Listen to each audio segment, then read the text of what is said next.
2x4 projects are awesome for beginners, and I've had a ton of you love the previous videos we've made. If you haven't seen all those, I'll put a playlist in the description, so make sure you check them all out.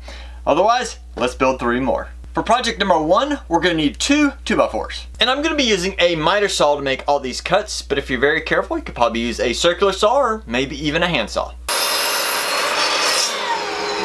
I've cut 3 pieces at 36.5 inches, 4 at 14 inches, and 2 at 7. For the 36.5, I cut this to fit my needs, but yours might vary just a little bit, so keep that in mind. Now let's look at the 14-inch boards and the 7-inch boards. We want to cut a 45-degree angle on the end of each of these. Now I'm going to use a speed square so I don't get things mixed up and actually draw a line exactly where I want this. And remember, only on one side, not both. Now on the long boards, we're going to again take the speed square and a pencil, and we're going to mark 45-degree angles on both ends. Versus the other boards, we're just on one end, we're doing this on both. To cut out these 45-degree corners, I've rotated the miter saw to 45 degrees, and I'm going to put the wood on edge. Now be careful when doing this for a couple reasons. One, the saw blade is going to want to pull the wood inward. So you need to make sure that the wood is nice and firm and your hand is way out of the way, so there's no chance that your hand will get pulled in and cut. With everything now cut, it's time to take some sandpaper and just smooth out all the rough edges. Also, if you have any black marks from the factory, try and remove those as well. Next, take 2 of the long boards and we want to match them together so there's very little gap and they're flush on the ends. And then we want to match together the 14-inch boards. We want to make sure that they fit together nicely as well, being nice and flush on the ends. Then we're going to separate these out and we're going to use some wood glue to glue these together. Well, I do know that there will be a little bit of a gap right here in between the boards, but that is okay with me.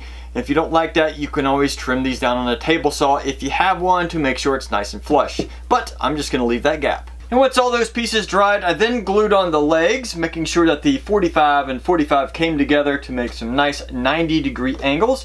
I did that on the smaller remaining pieces as well. And here's the somewhat finished result. Now I say that because I'm sure I'm going to need to do some more sanding and probably some staining once my wife sees this. Let me explain. This right here is going to sit in front, or actually over, my sink. Imagine where I'm at is the window that's right in front of your sink, or right behind it I should say, and you'll be standing right here when you wash your hands or do dishes. Now by doing this, it will allow you to have some flowers or maybe start a little vegetable garden or something like that here, so it gets plenty of sun over the winter time. The great thing about having this second layer though, this will allow you to start a secondary shelf for that. To have some flowers and stuff going on down here and have a second layer up here. It depends exactly how you want to do this. You don't have to have this second layer, that is totally up to you. And let's test this out.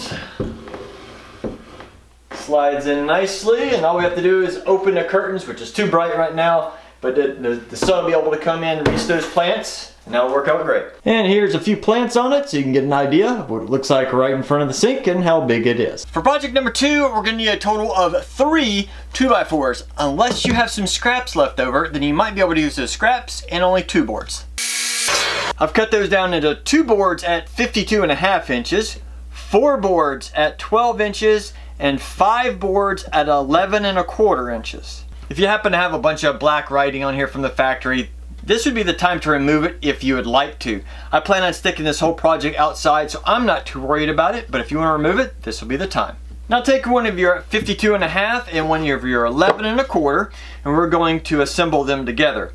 You want the 11.25 to go to the inside or the side of this long board, right about there, but definitely be flush on the end out here. I'm also just going to add 2 screws going in from the outside directly into the end grain. I'm not too worried about this holding a ton of weight or being structurally sound, so I'm just going to add them there. It's also a good idea to pre-drill these holes to help prevent cracking. I then repeated that step so I have 2 boards on each end, and in this case they're facing straight up. Now take a measuring tape. We want to go from the inside of each side and measure in 11.25 inches and make a mark. Just make sure you do that coming in from each side.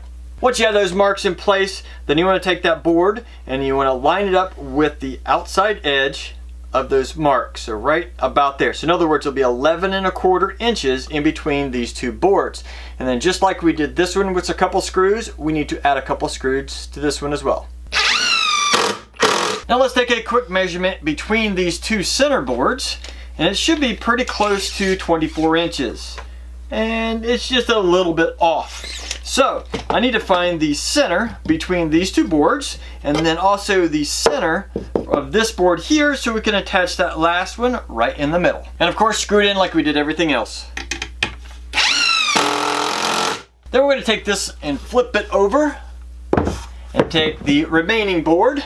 We want to attach it just like we did the opposite side to all 5 existing boards. Quick tip when you're putting these boards together, sometimes they won't line up right. In other words, this board was sticking out that way too much.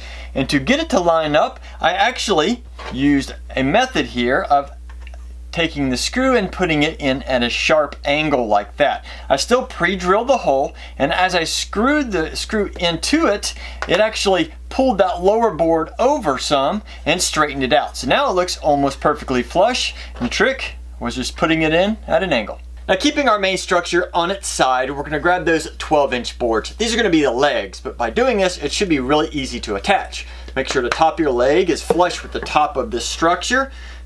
Nice and flush there. Add a couple screws to each board and repeat that 4 times, and everything should be lined up. Now, I'd flip this up on my workbench and show you what it's for, but it's longer than my workbench. So let's move it to the floor and I'll show you what it does. Now, if you like gardening, this is a great little frame setup that you can stick buckets in. It should be able to stick all 4. They're a little tight on that one, but you can always adjust these as you're building it if you need to adjust for your bucket size. Now, the great thing about this setup, if you look here, there's a little bit of clearance underneath so the buckets aren't going to drag. And if I ever want to put some casters on the bottom of these legs, this will be nice and mobile so you can move it around really easily. For project number 3, we're going to need at least 2 boards. Now, these are pressure treated because they're going to be outside in the elements 100% of the time. Now, I say at least 2 because this is going to be the outer structure. And once you have this design, then you can kind of go back and change and build the inside however you wish. I'll show you a bunch of those options after we get this built.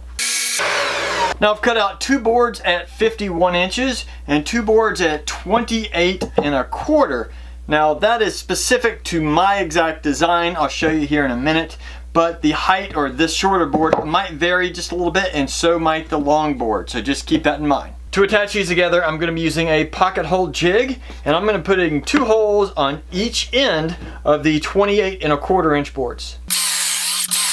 When you go to attach these together, make sure you're using the blue outdoor pocket screws, otherwise they might rust prematurely. Now, we're going to butt the 28¼ inch board up to the 51 and make sure it is nice and flush on the end before you attach them.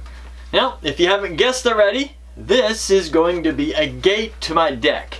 I have a 48-inch wide opening going up to the top of my stairs on my deck, so I've made this at 51, so it's a little bit past it and it'll lock into place. Now, the thing about building a gate, a lot of times people want different designs in it to make it look really nice. That's actually really simple to do once you have the outside frame. So let me show you how. When you're building your gate, a lot of times you just want slats that go straight up and down. And that's fine. Just do some basic measurements and put them in place. But let's say you're looking for something maybe like an X that goes across. To me, when I first started, that seemed really intimidating. But let me show you how easy it is. Now, instead of trying to do all the math to get these angles right, all you really need to do is eyeball it. Stick another board right underneath that frame that you just built. And then take a pencil. Once you have everything as even as possible, just draw out exactly where everything crosses. When you go to cut out these sides, maybe just give a little bit of extra on each line so you don't cut it too short, and then it should fit in there really easily. Attach it with a few more pocket screws, and then we proceed to the next side, which is basically the same thing, except you just measure out where it crosses this board, cut all that out. Again, attach it together. It should go together really easily and look really good. Now, just in case you don't want to cross, maybe you want all of them going in one angle. Really simple. Do the same thing with the center board, and then come in here with a second board, measure up 3 inches, mark those out, cut it, and attach it. This is really a simple process, and I hope you can use it. Now, if you have any thoughts or suggestions on how to make these projects even better, please put those in the comments. I'd love to hear about it. Plus, you'll help out a ton of other people. Otherwise, hope you can get out in your shop and have fun building.